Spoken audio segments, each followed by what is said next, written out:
You are depressed. You are sad.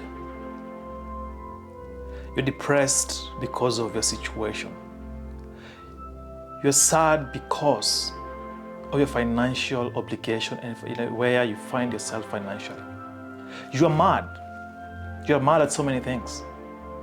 The root cause of your madness, your finances. You're living paycheck to paycheck. Or maybe you're mad at the government or your siblings or family. Maybe your politicians, maybe your friends, maybe your boss. You do not have a job, or maybe you do, but it's not paying you enough. You want to go for that vacation, but you can't afford it. You want to buy that nice iPhone, or the next cloth, the next luxury item at Coco Chanel or at Gucci. But when you look at your finances, you can't afford it. You got bills to pay. You got gas prices to pay. Inflation is going up. The cost of basic commodities is going up. Gas prices are over the roof. You've never witnessed this any time in America. The cost of living is at all-time high. The price of basic commodities has hit record times. So you think, maybe you're right, maybe not. But remember, the cost or the prices of basic commodities will always go up. That is economics 101. You got a mortgage to service, you got a car loan to service, you're paying some rents, you're paying some bills. Things aren't looking so good for you, right? For me too, for you, plus millions of other people across the globe. Here's the good and the bad news. You are not alone. You plus many other people like you, we are in the same boat.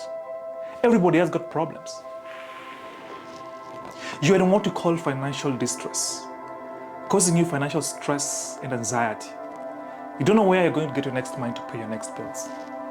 You don't know how you're going to pay your kids' tuition fee or how you're going to pay for the upcoming Jen's graduation ceremony in preschool. Your income seems to stack at the same level amidst the rising cost of basic commodities. The big question is, what should you do? What can you do? Remember the serenity prayer. It goes something like this. God, dear God, grant me the serenity to accept the things that I can't change, the wisdom to change the things that I can, and the knowledge to know the difference. Have that prayer in your heart always. Remember to change and focus on the things that you can't change. The things you can't change will never change. I want to teach you one thing that I learned from a book I read from one author called Ramit Sethi, who wrote the book, I Will Teach You to Be Rich. It talks about savings, but most importantly, it talks about dealing away with unnecessary spending. You see that 15 credit cards that you have? Do away with them. You see the 10 credit cards that you have? You don't need them. By all means. Do not live above your means. Do not live above your means, or at least try and live below your means. Budgeting comes to mind, and that's where this all financial distress is settled.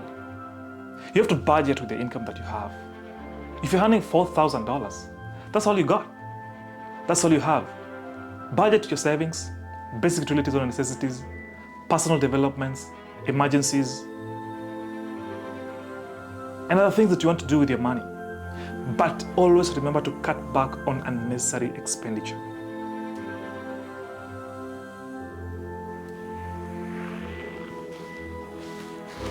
With this discipline, you'll realize you're going to save a lot of money. But this saving of money starts from you having a very strict financial discipline that you set to yourself and don't go against it. It starts by taking responsibility for your own personal finances. Because this isn't just about the numbers. It's about rewriting your story, shaping your financial destiny and your family. With financial distress, you can start thinking about very bad things. And I don't want to mention them in this video. Sacrifices are going to be made. You'll have to cut down on some essentials. Set aside frivolous desires for the greater goal. It's about choices. Choose a better tomorrow by having a strong financial discipline. I wish someone had told me this earlier, that financial freedom isn't just about money. It's about the choices we make on a daily basis. And it all comes with a peace of mind. It's about taking control of your finances. So here is the big picture, guys, for you to start taking control of your personal finances. Because above everything else, there is nothing as important as having that financial freedom and independence. You may not be there yet, but you must start by taking these simple steps towards getting there.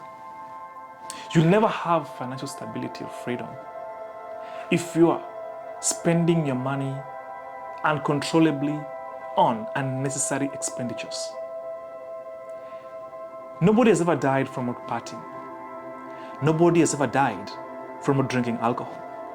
Nobody has ever died from not going on a vacation. Nobody has ever died from not going for that swimming gala. Nobody has ever died from going to a Beyonce concert. I'm not saying you should not go, but maybe it's high time you start thinking whether you really want to go to these events and spend money on these things if you feel like you're in a financial distress. For a very long time, I was earning less than $1,500 a month.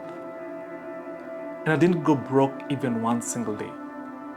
I always had money to spend on everything that I wanted to spend. When my friends were earning the same thing, but they're always broke, the question is why? Because they're constantly spending their money on the things which are not important in their lives. One thing that really helped me when I was growing up, when I started my first job, is to live a minimalistic lifestyle. There is some irony that comes with the minimalistic lifestyle. People will tell you that having a minimalist lifestyle is like being so much selfish on yourself, or you're being so much strict on yourself in spending and enjoying your life. To be honest, the opposite is the case. The less I spent on material things, the more happy and fulfilled I felt. The more I felt satisfied with what I had. And the more I enjoyed to be grateful to what I have. Material things will come and go, but you will stay. Your peace of mind will always be there. And you need it. You can't have it if you're ever chasing the next gadget, the next iPhone, the next Gucci, attire or jersey. It's not worth it sometimes. Have you ever wondered why the rich don't wear these expensive luxury items on them? When they have all the money in the bank to buy as much as they want. Well, here's the kicker. The thing is, they realized a long time ago, this thing has nothing to do with their happiness and their satisfaction with life. What the rich can really spend on is on a good vacation. Because they know with a good vacation comes good experiences and lessons to be learned. But on the next Gucci or the next iPhone, they really don't care. It doesn't matter to them. They'll wear the same clothes. Warren Buffett's, Mark Zuckerberg's, Bill Gates of the days, Elon Musk's of the days. They don't bother to wear Gucci. They don't bother to wear Michaels on their hands or expensive wristwatches. No, they don't. They go on with their lives wearing normal, material things that every Tom, Dick, and Harry outside there can afford and should afford. But you and me, who are mostly in the middle class, we are so much hell-bent in looking for things and material things that don't make us happy or doesn't satisfy us at all. Because we've kind of convinced our minds and convinced our friends that with these material things, our lives are always better and we're always happy. But I want to challenge you today. Take some time off. Be in your living room alone or in a bedroom alone and really think deep whether wearing that expensive wristwatch or that glittering gold and Gucci jersey is making your life any better.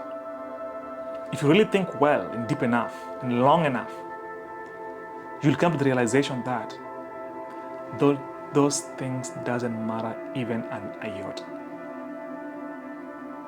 What matters is your experiences, the lessons you learn, and the impact you have on other human beings.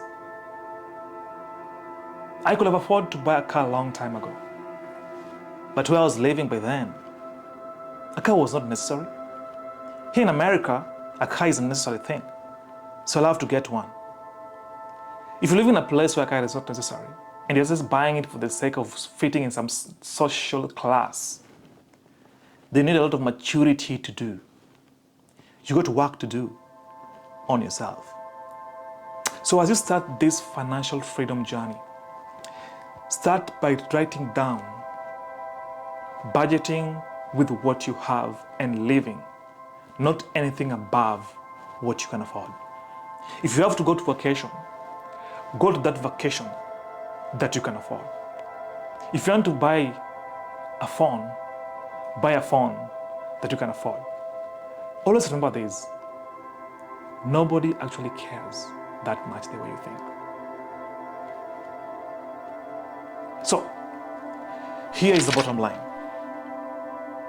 Sit down up with a piece of paper tonight. On the top of the piece of paper, write how much you earn and be clear with yourself. And then down, you're going to write these things. Number one, you're going to write the first 50% of your income is going to go to your necessities. These are the basic utilities that you must have. You can't survive without them. These include rent, water, gas, groceries, and the likes. That is going to take 50% of your income. The next 10% of your income is going to go to your savings. The next 10% of your income is going to go to your long-term savings. So, it's 50% for the necessary things, then 10% for short-term savings and personal development, then that 10% for long-term savings. The next 10%, which makes it 70%, is going to go to your play account. Play account. This is the account where you can buy whatever you want for yourself. You want to buy something nice, a nice bottle of water because you like going to the gym, use that account. So that makes it 80%. The next 10% is going to go for emergencies. As a human being, you're going to have emergencies. Whether you're living alone or not, whether you're living with a family, whether you have children or parents, you're always going to have emergencies. So the next 10% is going to go to the emergencies. The final 10% is going to go to charity. Now, if you don't like to give 10% to the charity, then you can use this 10% for other things and then maybe donate your used clothes or used item at home for charity. I'm not forcing you to do charity, and these figures or these proportions are not fixed. It depends on how much you earn. But I've given you a free breakdown, a good breakdown of where to start. So I hope this video has made some impact into your personal finances, because that was the whole intention. If you liked it, please don't remember to hit the subscribe button and hit the bell notification so that you're notified of the next time we release a video like this. Thank you very much for watching, and remember never to forget to comment below whether you like what you learned from this video or whether you liked it or not. By subscribing, you're supporting me and you're supporting the team behind this channel. Don't forget to watch this next video.